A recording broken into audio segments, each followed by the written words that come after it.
দুবাইয়ের শাসকের সাথে ছবি তুলে ইনস্টাগ্রামে পোস্ট করায় ইরানের বিশ্বকাপ দল থেকে বাদ পড়লেন এক ইরানি ফুটবলার। দুর্ভাগা সেই ফুটবলারটির নাম সর্দার আজমুন।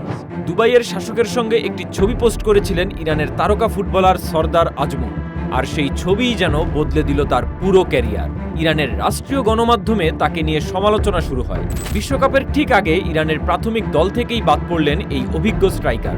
বিষয়টি নিয়ে এখন তোলপাড় ফুটবল বিশ্বে, এমনকি জাতীয় দল থেকেও সাময়িকভাবে বাদ দেওয়া হয়েছিল তাকে। তখন থেকেই শঙ্কা ছিল বিশ্বকাপ দলে হয়তো জায়গা হবে না এই তারকার। অবশেষে সেই আশঙ্কাই সত্যি হলো। ইরান বিশ্বকাপের জন্য ৩০ সদস্যের প্রাথমিক দল ঘোষণা করেছে। সেখানে নেই সর্দার আজমুনের নাম। তুরস্কে প্রস্তুতি ক্যাম্পেও নেওয়া হয়নি তাকে, অথচ জাতীয় দলের ইতিহাসে তৃতীয় সর্বোচ্চ গোলদাতা তিনি। ইরানের হয়ে ৯১ ম্যাচে করেছেন ৫৭ গোল।